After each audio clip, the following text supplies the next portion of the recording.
ಎಲ್ಲರಿಗೂ ನಮಸ್ಕಾರ. KR ಚಾನಲ್ಗೆ ಸ್ವಾಗತ. ನಾನು ನಿಮ್ಮ ರೂಪ. ಇವತ್ತಿನ KR ಚಾನಲ್ನಲ್ಲಿ ತುಂಬ ಉಪಯೋಗಕರವಾಗಿರುವಂತಹ ಕೆಲವೊಂದು ಟಿಪ್ಸನ್ನು ನಿಮ್ಮ ಮುಂದೆ ತಂದಿದ್ದೇನೆ. ಈ ಟಿಪ್ಸ್ ತುಂಬ ಜನಕ್ಕೆ ಗೊತ್ತಿರಬಹುದು, ಗೊತ್ತಿಲ್ಲದೆ ಇರುವವರಿಗೆ ಯೂಸ್ ಆಗುತ್ತೆ ಅಂತ ವಿಡಿಯೋ ಮಾಡಿದ್ದೇನೆ. ಹಾಗಾದರೆ ಬನ್ನಿ ಆ ಟಿಪ್ಸ್ ಯಾವುದು ಅಂತ ನೋಡೋಣ. ನನ್ನ ಚಾನಲ್ನ ಫಸ್ಟ್ ಟೈಮ್ ನೋಡುತ್ತಿದ್ದಲ್ಲಿ ಸಬ್ಸ್ಕ್ರೈಬ್ ಆಗಿ, ಪಕ್ಕದಲ್ಲೇ ಇರುವ ಬೆಲ್ ಐಕಾನ್ ಆನ್ ಮಾಡಿ. ಫಸ್ಟ್ ಟಿಪ್ ಏನಂತ ನೋಡೋಣ ಬನ್ನಿ. ಸಾಮಾನ್ಯವಾಗಿ ಪಾತ್ರೆ ಪೂರ್ತಿ ತೊಳೆದ ನಂತರ ಉಳಿದಿರುವಂತಹ ಆಹಾರ ಪದಾರ್ಥಗಳು ಈ ರೀತಿ ಬ್ಲಾಕ್ ಆಗಿಬಿಟ್ಟು ನೀರು ಬ್ಲಾಕ್ ಆಗುತ್ತೆ. ಇದು ತುಂಬಾ ಇರಿಟೇಷನ್ ಆಗ್ತಾ ಇರುತ್ತೆ. ಇದಕ್ಕೊಂದು ಸಿಂಪಲ್ ಆಗಿರುವಂತಹ ಟಿಪ್ಪನ್ನು ನಿಮ್ಮ ಮುಂದೆ ತಂದಿದ್ದೇನೆ. ಸಿಂಕಿನಲ್ಲಿ ನೀರು ಹೋಗುವಂತಹ ಜಾಗದಲ್ಲಿ ಈ ರೀತಿ ಸ್ಟೀಲ್ ಸ್ಕ್ರಬ್ಬರನ್ನು ಮಧ್ಯದಲ್ಲಿ ಇಡಬೇಕು. ಹಳೆ ಸ್ಕ್ರಬ್ಬರ್ ಆದರೂ ಇಡಬಹುದು ಅಥವಾ ಹೊಸ ಸ್ಕ್ರಬ್ಬರ್ ಆದರೂ ಇಡಬಹುದು, ಆದರೆ ಸ್ಟೀಲ್ ಸ್ಕ್ರಬ್ಬರನ್ನೇ ಇಡಬೇಕಾಗುತ್ತೆ. ನೋಡಿ, ನಾನಿಲ್ಲಿ ಪಾತ್ರೆ ತೊಳೆದು ತೋರಿಸ್ತೇನೆ. ಚಹಾ ಮಾಡಿದ ನಂತರ ಚಹಾ ಪುಡಿ, ಕರಿಬೇವು, ಟೊಮೆಟೊ ಈ ರೀತಿ ಫುಡ್ ಐಟಮ್ಸ್ ಎಲ್ಲ ಆ ರಂಧ್ರದಲ್ಲಿ ಸಿಕ್ಕಾಕೊಂಡು ಸಿಂಕ್ ಬ್ಲಾಕ್ ಆಗ್ತಾ ಇರುತ್ತೆ. ನೋಡಿ, ನಾನು ಪೂರ್ತಿಯಾಗಿ ವಾಶ್ ಮಾಡಿದ್ದೇನೆ. ಈಗ ಸ್ಕ್ರಬ್ಬರ್ ಮೇಲಿಂದ ಎಷ್ಟು ಫುಡ್ ಐಟಮ್ ಇದೆ ಅಂತ ನೀವೇ ನೋಡಬಹುದು. ಈ ಸ್ಕ್ರಬ್ಬರಲ್ಲಿ ರಂಧ್ರ ಇರೋದ್ರಿಂದ ನೀರು ಕ್ಲೀನಾಗಿ ಹೋಗುತ್ತೆ. ಹಾಗಾದರೆ ಬನ್ನಿ ಸೆಕೆಂಡ್ ಟಿಪ್ ಏನಂತ ನೋಡೋಣ. ಹಬ್ಬದ ದಿನದಲ್ಲಿ ಕಾಯಿ ತುಂಬಾ ಮಿಕ್ಕೋಗಿರುತ್ತೆ. ಈ ಕಾಯಿ ತುಂಬ ದಿವಸ ಫ್ರೆಶ್ ಆಗಿರಬೇಕಂದ್ರೆ ನಿಂಬೆ ರಸನ ಹಿಂಡ್ಬಿಟ್ಟು ಹಾಗೆ ಅದೇ ನಿಂಬೆ ಹಣ್ಣಲ್ಲಿ ಈ ರೀತಿ ಎಲ್ಲ ಕಡೆ ಹಚ್ಕೊಳ್ಬೇಕು. ಕ್ಲೀನಾಗಿ ಕಾಯಿ ಪೂರ್ತಿಯಾಗಿ ನಿಂಬೆ ರಸ ಹಚ್ಚಿದ ನಂತರ ಕವರಿಗೆ ಹಾಕಿ ನೀವು ಫ್ರಿಜ್ಜಲ್ಲಿ ಇಟ್ಕೊಂಡ್ರೆ ಇದು ತುಂಬ ದಿವಸನೇ ಫ್ರೆಶ್ ಆಗಿರುತ್ತೆ. ನೀವು ಡೈರೆಕ್ಟಾಗಿ ಕಾಯಿನ ಫ್ರಿಜ್ಜಲ್ಲಿ ಇಟ್ಟರೆ ಅದು ಬೇಗ ಗಟ್ಟಿಯಾಗಿ ಒಣಗಿ ಹೋಗುತ್ತೆ. ಇದನ್ನು ಟ್ರೈ ಮಾಡಿ ನೋಡಿ, ಫ್ರೆಶ್ ಆಗಿರುತ್ತೆ. ನೀವು ಯೂಸ್ ಮಾಡೋಕ್ಕಿಂತ ಮುಂಚೆ ಕಾಯಿ ವಾಶ್ ಮಾಡಿ ಯೂಸ್ ಮಾಡೋದು ಒಳ್ಳೆಯದು. ನೆಕ್ಸ್ಟ್ ಟಿಪ್ ಏನಂತ ನೋಡೋಣ ಬನ್ನಿ. ಮನೆಯಲ್ಲಿ ತುಂಬ ಶುಂಠಿ ಇದ್ದರೆ ಈ ಶುಂಠಿನ ತುಂಬ ದಿವಸ ಸ್ಟೋರ್ ಮಾಡಿ ಇಟ್ಕೊಳ್ಬಹುದು. ನೋಡಿ, ಶುಂಠಿ ಸಿಪ್ಪೆ ತೆಗೆದು ಕ್ಲೀನಾಗಿ ವಾಶ್ ಮಾಡಿ ನಂತರ ಒರೆಸಬೇಕು. ಒರೆಸಿದ ನಂತರ ಈ ರೀತಿ ರೌಂಡಾಗಿ ಕಟ್ ಮಾಡಿ ಇಟ್ಕೊಳ್ಬೇಕು. ಈ ರೀತಿ ಕಟ್ ಮಾಡಿರುವಂತಹ ಶುಂಠಿನ ಸ್ವಲ್ಪ ಬಿಸಿ ಮಾಡಿಕೊಳ್ಬೇಕು. ಬಾಣಲಿಗೆ ಹಾಕಿ 10 ನಿಮಿಷ ಈ ರೀತಿ ಚೆನ್ನಾಗಿ ಫ್ರೈ ಮಾಡಿ ನಂತರ ತಣ್ಣಗಾದ ಮೇಲೆ ಬಾಟಲಿಗೆ ಹಾಕ್ಕೊಂಡು ಅಥವಾ ಪ್ಲಾಸ್ಟಿಕ್ ಡಬ್ಬಿಗೆ ಹಾಕ್ಕೊಂಡು ಫ್ರಿಜ್ಜಲ್ಲಿ ಇಟ್ಟರೆ ತುಂಬ ದಿವಸ ಬಾಳಿಕೆ ಬರುತ್ತೆ. ಫ್ರಿಜ್ ಇಲ್ಲದೆ ಇರುವವರು ಬಿಸಿಲಲ್ಲಿ ಚೆನ್ನಾಗಿ ಒಣಗಿಸಿ ಡಬ್ಬಿಯಲ್ಲಿ ಸ್ಟೋರ್ ಮಾಡಿ ಇಟ್ಕೊಳ್ಬಹುದು. ಹೊರಗಡೆ ಇಟ್ಕೊಂಡ್ರೂ ಏನಾಗಲ್ಲ. ಇದನ್ನು ತುಂಬ ದಿವಸ ಅಡುಗೆಗಳಿಗೆ ಯೂಸ್ ಮಾಡ್ಕೊಳ್ಬಹುದು. ಈ ಟಿಪ್ ಎಲ್ಲರಿಗೂ ಯೂಸ್ ಆಗುತ್ತೆ ಅಂತ ಅಂದ್ಕೊಂಡಿದ್ದೀನಿ. ಹಾಗಾದರೆ ಬನ್ನಿ ನೆಕ್ಸ್ಟ್ ಟಿಪ್ ಏನಂತ ನೋಡೋಣ. ಈರುಳ್ಳಿ ಕಟ್ ಮಾಡಬೇಕಾದ್ರೆ ತೆಳುವಾಗಿ ಪೀಸ್ ಕಟ್ ಮಾಡೋಕ್ಕೆ ತುಂಬ ಜನಕ್ಕೆ ಬರಲ್ಲ. ನಾನು ಸಿಂಪಲ್ಲಾಗಿ ನಿಮಗೆ ಯಾವ ರೀತಿ ಕಟ್ ಮಾಡಬಹುದು ಅಂತ ಹೇಳಿಕೊಡ್ತಾ ಇದ್ದೀನಿ. ಕ್ಲೀನಾಗಿ ಈರುಳ್ಳಿ ಸಿಪ್ಪೆ ತೆಗೆದು ನಂತರ ಈರುಳ್ಳಿನ ವಾಶ್ ಮಾಡಿಕೊಳ್ಬೇಕು. ಈರುಳ್ಳಿ ವಾಶ್ ಮಾಡಿದ ನಂತರ ಈ ರೀತಿ ಮಧ್ಯದಲ್ಲಿ ಕಟ್ ಮಾಡಿ ನಂತರ ನೋಡಿ ಸಿಪ್ಪೆ ತೆಗೆಯುವಂತಹ ಪಿಲ್ಲರಲ್ಲಿ ನೀಟಾಗಿ ನಾವು ಕಟ್ ಮಾಡಿದ್ರೆ ಎಷ್ಟೇ ತೆಳುವಾಗಿರುವಂತಹ ಸ್ಲೈಸಸ್ ಬೇಕಾದರೂ ನಾವು ಕಟ್ ಮಾಡಿಕೊಳ್ಬಹುದು. ಈ ರೀತಿ ಕಟ್ ಮಾಡಿರುವಂತಹ ಈರುಳ್ಳಿ ರೈಸ್ ಐಟಮ್ಗೂ ಮತ್ತು ತಿನ್ನೋಕ್ಕೂ ಸಖತ್ ರುಚಿಯಾಗಿರುತ್ತೆ. ಹಾಗಾದರೆ ಬನ್ನಿ ನೆಕ್ಸ್ಟ್ ಟಿಪ್ ಏನಂತ ನೋಡೋಣ.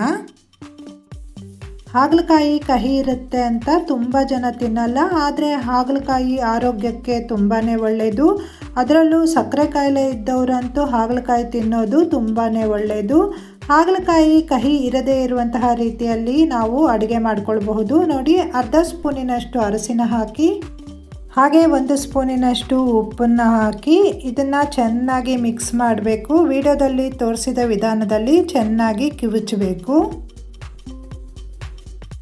ಈ ರೀತಿ ಮಿಕ್ಸ್ ಮಾಡಿರುವಂತಹ ಹಾಗಲಕಾಯಿ 5 ನಿಮಿಷ ಬಿಟ್ಟರೆ ಸಾಕು. ಇದರಿಂದ ಕ್ಲೀನಾಗಿ ರಸ ಇಳಿದೋಗುತ್ತೆ. ನಂತರ ಹಾಗಲಕಾಯಿ ಕಹಿ ಇರಲ್ಲ. ಆದರೆ ತುಂಬ ಜನಕ್ಕೆ ಹಾಗಲಕಾಯಿಯಿಂದ ರಸ ತೆಗೆಯೋಕ್ಕೆ ಇಷ್ಟ ಇರಲ್ಲ, ಅದರ ಸತ್ವ ಪೂರ್ತಿಯಾಗಿ ಹೋಗುತ್ತೆ ಅಂತ ಹೇಳಿಬಿಟ್ಟು ಅಂಥವರಿಗಾಗಿ ನಾನು ಇನ್ನೊಂದು ಟಿಪ್ಪನ್ನು ಹೇಳ್ತಾ ಇದ್ದೀನಿ ನೋಡಿ. ಹಾಗಲಕಾಯಿ ಕಟ್ ಮಾಡಿದ ತಕ್ಷಣ ಅದನ್ನು ನಾವು ಬಾಣಲಿಗೆ ಹಾಕ್ಕೊಂಡು ಫ್ರೈ ಮಾಡೋದ್ರಿಂದ ಹಾಗಲಕಾಯಲ್ಲಿ ಇರುವಂತಹ ಕಹಿ ಅಂಶ ಹೋಗುತ್ತೆ. ನೋಡಿ, ವಿಡಿಯೋದಲ್ಲಿ ತೋರಿಸಿದ ವಿಧಾನದಲ್ಲಿ 2ರಿಂದ 3 ಸ್ಪೂನ್ ಎಣ್ಣೆ ಹಾಕಿ ನಂತರ ಕಟ್ ಮಾಡಿರುವಂತಹ ಹಾಗಲಕಾಯಿ ಹಾಕ್ತಾ ಇದ್ದೀನಿ. ಇದನ್ನು ಚೆನ್ನಾಗಿ ಫ್ರೈ ಮಾಡಬೇಕು. ಸ್ವಲ್ಪ ರೋಸ್ಟ್ ಆಗುವ ತನಕ ಫ್ರೈ ಮಾಡಿಕೊಳ್ಳಬೇಕು. ಹಾಗಲಕಾಯಿ ಚಿಕ್ಕದಾಗಿ ಕಟ್ ಮಾಡಿದ್ರೆ ಬೇಗ ರೋಸ್ಟ್ ಆಗುತ್ತೆ. ಇದು ಈ ರೀತಿ ನೀವು ಮಾಡಿ ನೋಡಿ. ನೀವು ಹಾಗಲಕಾಯಲ್ಲಿ ಯಾವುದೇ ಪದಾರ್ಥ ಮಾಡಿದ್ರೂ ಕಹಿ ಆಗಲ್ಲ. ನೋಡಿ, ಈ ರೀತಿ ಕಲರ್ ಚೇಂಜ್ ಆಗುವ ತನಕ ರೋಸ್ಟ್ ಮಾಡಬೇಕು. ಹಾಗಾದರೆ ಬನ್ನಿ ನೆಕ್ಸ್ಟ್ ಟಿಪ್ ಏನಂತ ನೋಡೋಣ. ಮನೆಯಲ್ಲಿ ತುಂಬ ಬೇಳೆ ತಂದಿರ್ತೀವಿ. ತೊಗರೆ ಬೇಳೆ ಆಗಿರಬಹುದು ಅಥವಾ ಉದ್ದಿನ ಬೇಳೆ ಆಗಿರಬಹುದು. ಅದು ತುಂಬ ದಿವಸ ಇಟ್ಟರೆ ಹುಳ ಆಗೋ ಚಾನ್ಸಸ್ ಇರುತ್ತೆ. ಅದಕ್ಕೊಂದು ಸಿಂಪಲ್ ಆಗಿರುವಂತಹ ಟಿಪ್ಪನ್ನು ಹೇಳ್ತಾ ಇದ್ದೀನಿ ನೋಡಿ. ಈ ರೀತಿ ಕೊಬ್ಬರಿ ಗಿಟ್ಕನ್ನು ನಾವು ಈ ಬೇಳೆ ಮಧ್ಯದಲ್ಲಿ ಇಡಬೇಕು. ಪೂರ್ತಿಯಾಗಿ ಕೊಬ್ಬರಿ ಗಿಟ್ಕೆ ಇಡಬೇಕಂತಿಲ್ಲ. ಕೊಬ್ಬರಿನ ಕಟ್ ಮಾಡಿಬಿಟ್ಟು 5-6 ತುಂಡುಗಳನ್ನು ಬೇಕಾದರೂ ಇಟ್ಕೊಳ್ಬಹುದು. ಈ ರೀತಿ ಇಡೋದ್ರಿಂದ ಬೇಳೆ ತುಂಬ ದಿವಸ ಬಾಳಿಕೆ ಬರುತ್ತೆ. ಇದು ಯಾವುದೇ ರೀತಿ ಬೇಳೆಗೆ ಬೇಕಾದರೂ ನೀವು ಇಟ್ಟು ಟ್ರೈ ಮಾಡಿ ನೋಡಬಹುದು. ಇರುವಂತಹ ಸ್ವಲ್ಪ ಸಾಂಬಾರನ್ನು ಸ್ಟವ್ ಹಚ್ಚದೆ ಬಿಸಿ ಮಾಡುವ ವಿಧಾನ ಹೇಳಿಕೊಡ್ತಾ ಇದ್ದೀನಿ. ನಿಮ್ಮ ಮನೆಯಲ್ಲಿ ಸೋಲಾರ್ ಇದ್ದರೆ ಸೋಲಾರಲ್ಲಿ ಬರುವಂತಹ ಬಿಸಿ ನೀರನ್ನು ತಗೊಳ್ಳಿ. ಅಥವಾ ಗ್ಯಾಸ್ ಗೀಝರ್ ಇದ್ದರೆ ಗ್ಯಾಸ್ ಗೀಝರಲ್ಲಿ ಬರುವಂತಹ ನೀರನ್ನು ಬೇಕಾದರೂ ತಗೊಳ್ಬಹುದು. ಒಟ್ಟಿಗೆ ಬಿಸಿ ನೀರಿರಬೇಕು. ಈ ರೀತಿ ಹಾಟ್ ಬಾಕ್ಸಲ್ಲಿ ಅರ್ಧ ಭಾಗದಷ್ಟು ನೀರನ್ನು ತಗೊಳ್ಳಿ. ಪಾತ್ರೆಯಲ್ಲಿ ಇರುವಂತಹ ಸಾಂಬಾರನ್ನು ಬಿಸಿ ನೀರಲ್ಲಿ ಇಟ್ಟು ಹಾಟ್ ಬಾಕ್ಸ್ ಮುಚ್ಚಳ ಮುಚ್ಚಿಡಿ. 2ರಿಂದ 3 ನಿಮಿಷದೊಳಗೆ ಸಾಂಬಾರು ಬಿಸಿ ಆಗುತ್ತೆ. ಹಾಟ್ ಬಾಕ್ಸಲ್ಲಿ ಬಿಸಿನೀರನ್ನು ಇಡೋದ್ರಿಂದ ಇದು ಬೇಗ ಬಿಸಿ ಆಗುತ್ತೆ. ನೋಡಿ, ಇದು ಬಿಸಿ ಆಗಿದೆ. ಸೋಲಾರ್ ಇಲ್ಲ ಅಂದರೆ ಸ್ಟವ್ ಮೇಲೆ ನೀರನ್ನು ಇಟ್ಟು ಬಿಸಿ ಮಾಡಬಹುದು. ಹಾಗೆ ಹಾಲನ್ನು ಬೇಕಾದರೂ ನೀವು ಇದೇ ರೀತಿ ಬಿಸಿ ಮಾಡಬಹುದು. ನೆಕ್ಸ್ಟ್ ಟಿಪ್ ಏನಂತ ನೋಡೋಣ ಬನ್ನಿ. ಬೆಳ್ಳುಳ್ಳಿ ತುಂಬ ದಿವಸ ಬಾಳಿಕೆ ಬರಬೇಕು ಅಂದರೆ ಈ ಟಿಪ್ಪನ್ನು ಫಾಲೋ ಮಾಡಿ. ಖಾಲಿ ಆಗಿರುವಂತಹ ವಾಟರ್ ಬಾಟಲ್ ಅಥವಾ ಜ್ಯೂಸ್ ಬಾಟಲನ್ನು ನಾನು ವಿಡಿಯೋದಲ್ಲಿ ತೋರಿಸಿದ ವಿಧಾನದಲ್ಲಿ ಕಟ್ ಮಾಡಿ. ನಾನು ಹೇಳಿರುವಂತಹ ಈ ಟಿಪ್ಪನ್ನು ನೀವು ಫಾಲೋ ಮಾಡಿ. ಬೆಳ್ಳುಳ್ಳಿನ ಬಾಟಲಲ್ಲಿ ಇಟ್ಟರೆ ಬೆಳ್ಳುಳ್ಳಿ ತುಂಬ ದಿವಸ ಬಾಳಿಕೆ ಬರುತ್ತೆ. ಬಾಟಲ್ ಈ ರೀತಿ ಕಟ್ ಮಾಡಿದ ನಂತರ ವಾಶ್ ಮಾಡಿ ಕ್ಲೀನಾಗಿ ಒರೆಸಿ ಇಟ್ಕೊಳ್ಬೇಕು. ನಂತರ ವಿಡಿಯೋದಲ್ಲಿ ತೋರಿಸಿದ ವಿಧಾನದಲ್ಲಿ ಮೇಲಿನ ಭಾಗವನ್ನು ಸೈಡಲ್ಲಿ ಸ್ವಲ್ಪ ಸ್ವಲ್ಪ ಕಟ್ ಮಾಡಬೇಕು. ನೀವು ಬೆಳ್ಳುಳ್ಳಿನ ಬಿಡಿಸಿ ಬೇಕಾದರೂ ಹಾಕಬಹುದು ಅಥವಾ ಈ ರೀತಿ ಬೇಕಾದರೂ ಹಾಕ್ಕೊಳ್ಬಹುದು. ಪೂರ್ತಿಯಾಗಿ ಬಾಟಲಿಗೆ ಬೆಳ್ಳುಳ್ಳಿ ತುಂಬಿಸಿದ ನಂತರ ವಿಡಿಯೋದಲ್ಲಿ ತೋರಿಸಿದ ವಿಧಾನದಲ್ಲಿ ಮೇಲಿನ ಪಾರ್ಟನ್ನು ಮುಚ್ಚಿಡಿ. ನೋಡಿದ್ರಲ್ಲ, ನೀರಿನ ಬಾಟಲ್ ಒಳಗೆ ಬೆಳ್ಳುಳ್ಳಿ ಇದೆ. ಇದನ್ನು ಫ್ರಿಡ್ಜ್ ಡೋರ್ ಸೈಡಲ್ಲಿ ಇಟ್ಕೊಂಡ್ರೆ ತುಂಬ ದಿವಸ ಬೆಳ್ಳುಳ್ಳಿ ಫ್ರೆಶ್ ಆಗಿರುತ್ತೆ, ಬೇಗ ಕೆಡಲ್ಲ. ಈ ಟಿಪ್ ಇಷ್ಟ ಆಗಿದೆ ಅಂತ ಅಂದ್ಕೊಂಡಿದ್ದೀನಿ. ನೆಕ್ಸ್ಟ್ ಟಿಪ್ ಏನಂತ ನೋಡೋಣ ಬನ್ನಿ. ಈ ಟಿಪ್ ತುಂಬ ಜನಕ್ಕೆ ಉಪಯೋಗವಾಗುತ್ತೆ. ಈ ರೀತಿ ಪರಕೆ ಅಥವಾ ನಮ್ಮ ಕಡೆ ಗುಡ್ಸು ಅಂತ ಹೇಳ್ತೀವಿ. ಇದು ಸ್ವಲ್ಪ ಸಮಯದ ನಂತರ ಲೂಸ್ ಆಗುತ್ತೆ. ಲೂಸ್ ಆಗಿರುವಂತಹ ಗುಡ್ಸಲ್ಲಿ ಗುಡ್ಸಿದ್ರೆ ಕಡ್ಡಿ ಉದುರ್ತಾ ಇರುತ್ತೆ. ನೋಡಿ, ವಿಡಿಯೋದಲ್ಲಿ ತೋರಿಸಿದ ವಿಧಾನದಲ್ಲಿ ಒಂದು ಸ್ಟಿಕ್ಕನ್ನು ಗುಡ್ಸಿನ ಮಧ್ಯದಲ್ಲಿ ಈ ರೀತಿ ಇಟ್ಟು ಗುಡ್ಸನ್ನು ಟೈಟ್ ಮಾಡಬೇಕು. ಈಗ ಟೈಟಾಗಿ ಇದು ನಿಲ್ಲುತ್ತೆ. ಗುಡ್ಸುವಾಗ ಕಡ್ಡಿ ಉದುರೋಗಲ್ಲ. ಆ ರೀತಿ ಸ್ಟಿಕ್ ನಿಮ್ಮ ಹತ್ರ ಇಲ್ಲ ಅಂದರೆ ಯಾವುದಾದ್ರೂ ವೇಸ್ಟ್ ಕೋಲ್ ಇರುತ್ತೆ ನೋಡಿ ಹೊರಗಡೆ, ಅದನ್ನು ತಂದು ಈ ರೀತಿ ಗುಡ್ಸಿನ ಮಧ್ಯದಲ್ಲಿ 2-3 ಕಡೆ ಇಟ್ಟರೆ ಇದು ಟೈಟ್ ಆಗುತ್ತೆ. ಪರಕೆ ಟೈಟ್ ಆಗಿದ್ದರೆ ಕಡ್ಡಿ ಉದುರಲ್ಲ, ಗುಡ್ಸೋಕ್ಕೂ ಒಳ್ಳೆಯದಾಗುತ್ತೆ. ನೋಡಿ, ಇದು ಟೈಟ್ ಆಗಿದೆ. ನೀಟಾಗಿ ಗುಡಿಸಬಹುದು. ನೆಕ್ಸ್ಟ್ ಟಿಪ್ ಏನಂತ ನೋಡೋಣ. ದಾಳಿಂಬೆ ಆರೋಗ್ಯಕ್ಕೆ ತುಂಬ ಒಳ್ಳೆಯದು. ದಾಳಿಂಬೆ ತಿನ್ನೋದ್ರಿಂದ ರಕ್ತ ಶುದ್ಧಿ ಆಗುತ್ತೆ. ಆದರೆ ದಾಳಿಂಬೆ ಬಿಡಿಸೋದು ಮಾತ್ರ ಎಲ್ಲರಿಗೂ ಕಷ್ಟ. ವಿಡಿಯೋದಲ್ಲಿ ತೋರಿಸಿದ ವಿಧಾನದಲ್ಲಿ ಫಸ್ಟು ದಾಳಿಂಬೆ ಮೇಲಿಂದ ಚಾಕು ಉಲ್ಟಾ ಮಾಡಿಕೊಂಡು 2 ಸಾರಿ ಒಡಿಬೇಕು. ನಂತರ ಇದನ್ನು 2 ಭಾಗ ಮಾಡಿ ಒಂದು ಭಾಗವನ್ನು ತಗೊಂಡು ವಿಡಿಯೋದಲ್ಲಿ ತೋರಿಸಿದ ವಿಧಾನದಲ್ಲಿ ಮೇಲಿಂದ ಒಡಿಬೇಕು. ಈ ರೀತಿ ಒಡೆಯೋದ್ರಿಂದ ದಾಳಿಂಬೆ ಬೀಜ ಪ್ಲೇಟಲ್ಲಿ ಬೀಳುತ್ತೆ. ಒಂದೊಂದಾಗಿ ದಾಳಿಂಬೆ ಬೀಜ ಬಿಡಿಸುವ ಕೆಲಸ ಇಲ್ಲದೆ ತುಂಬ ಸುಲಭವಾಗಿ ದಾಳಿಂಬೆನ ಬಿಡಿಸಬಹುದು. ಜ್ಯೂಸ್ ಮಾಡಬೇಕಾದ್ರೆ ಈ ಟಿಪ್ಪು ನಿಮಗೆ ಯೂಸ್ ಆಗುತ್ತೆ ಅಂತ ಅಂದ್ಕೊಂಡಿದ್ದೀನಿ. ನೋಡಿ ಎಷ್ಟು ನೀಟಾಗಿ ಒಂದೇ ನಿಮಿಷದಲ್ಲಿ ನಾವು ದಾಳಿಂಬೆ ಬಿಡಿಸಿ ಆಗಿದೆ. ನಾನು ಹೇಳ್ತಿರುವಂತಹ ಈ 9 ಟಿಪ್ಸಲ್ಲಿ ನಿಮಗೆ ಯಾವ ಟಿಪ್ಸು ಇಷ್ಟ ಆಗಿದೆ ಅಂತ ನನಗೆ ಕಮೆಂಟ್ ಮೂಲಕ ತಿಳಿಸಿ. ಈಗ ನೆಕ್ಸ್ಟ್ ಟಿಪ್ ಏನಂತ ನೋಡೋಣ ಬನ್ನಿ. ನೈಲ್ ಪಾಲಿಷ್ ರಿಮೂವರ್ ಪ್ಯಾಡ್ ಇದು. ಈ ಪ್ಯಾಡಿಂದ ನಾವು ಸ್ವಿಚ್ ಬೋರ್ಡ್ ಒರೆಸೋದ್ರಿಂದ ಸ್ವಿಚ್ ಬೋರ್ಡಲ್ಲಿ ಇರುವಂತಹ ಮಾರ್ಕು ಕ್ಲೀನಾಗಿ ಹೋಗುತ್ತೆ. ನೀವು ಒಂದು ಪ್ಯಾಡ್ ತಗೊಂಡ್ರೆ ಸಾಕು, ಈ ಪ್ಯಾಡಲ್ಲಿ ಎಲ್ಲ ಸ್ವಿಚ್ಚನ್ನು ಕ್ಲೀನ್ ಮಾಡಬಹುದು. ಪಳಪಳ ಅಂತ ಸ್ವಿಚ್ಚು ಹೊಳಿತಾ ಇರುತ್ತೆ. 1 ತಿಂಗಳಿಗೊಮ್ಮೆ ಈ ರೀತಿ ಮಾಡಿ ನೋಡಿ, ನಿಮ್ಮ ಮನೆಯಲ್ಲಿರುವಂತಹ ಸ್ವಿಚ್ ಬೋರ್ಡ್ ಕ್ಲೀನ್ ಆಗುತ್ತೆ. ನೆಕ್ಸ್ಟ್ ಟಿಪ್ ಏನಂತ ನೋಡೋಣ. ನಾವು ಕೋಕೋನಟ್ ಆಯಿಲ್ ಆಗಿರಬಹುದು ಅಥವಾ ರಿಫೈನ್ಡ್ ಆಯಿಲ್ ಆಗಿರಬಹುದು, ಡಬ್ಬದಲ್ಲಿ ಹಾಕೋದ್ರಿಂದ ಡಬ್ಬದ ಮೇಲಿಂದ ಈ ರೀತಿ ಜಿಡ್ಡು ಕೂಡಿರುತ್ತೆ. ಈ ಡಬ್ಬಿನ ಬಿಸಿನೀರು ಹಾಕಿ ತೊಳೆದ್ರೂ ಸ್ವಲ್ಪ ಮಟ್ಟಿಗೆ ಕ್ಲೀನ್ ಆಗುತ್ತೆ, ಡಬ್ಬಿ ಶೈನಿಂಗ್ ಹೋಗಿರುತ್ತೆ. ಈ ರೀತಿ ಸ್ಟೀಲ್ ಡಬ್ಬಿಯಲ್ಲಿ ಎಣ್ಣೆ ಹಾಕಿ ಇಡೋದ್ರಿಂದ ಕೈಗೆ ಎಣ್ಣೆ ಅಂಟಲ್ಲ, ಹಾಗೆ ಡಬ್ಬಿಗಳು ತುಂಬ ಸುಲಭವಾಗಿ ಕ್ಲೀನ್ ಮಾಡಬಹುದು. ಈ ಡಬ್ಬಿಗಳು ಆನ್ಲೈನಲ್ಲಿ ತುಂಬ ಕಡಿಮೆ ರೇಟಿಗೆ ಸಿಗುತ್ತೆ, ಸರ್ಚ್ ಮಾಡಿ ತಗೊಳ್ಳಿ. ನೋಡಿ, ಈ ಜಿಡ್ಡಾಗಿರುವಂತಹ ಡಬ್ಬಿನೂ ವೇಸ್ಟ್ ಮಾಡಿಲ್ಲ, ಸಬೀನ ಹಾಕಿ ಇಟ್ಟಿದ್ದೀನಿ. ಈ ರೀತಿ ಯಾವುದೇ ವಸ್ತುಗಳನ್ನು ನೀವು ವೇಸ್ಟ್ ಮಾಡದೆ ಹಾಗೆ ಇಡಿ, ಯಾವುದಕ್ಕಾದರೂ ಯೂಸ್ ಆಗುತ್ತೆ. ನೆಕ್ಸ್ಟ್ ಟಿಪ್ ಏನಂತ ನೋಡೋಣ ಬನ್ನಿ. ನೋಡಿ, ಪಾತ್ರೆ ತೊಳೆಯೋಕ್ಕೆ ಈ ಹೊಸ ರೀತಿಯ ಡಬ್ಬಿ ತಗೊಂಡಿದ್ದೀನಿ. ಇದರಲ್ಲಿ ನಾವು ಲಿಕ್ವಿಡ್ ಹಾಕಿ ಇಟ್ಟರೆ ಲಿಕ್ವಿಡು ಉಳಿತಾಯ ಆಗುತ್ತೆ, ಯೂಸ್ ಮಾಡೋಕ್ಕೂ ತುಂಬ ಸುಲಭವಾಗುತ್ತೆ.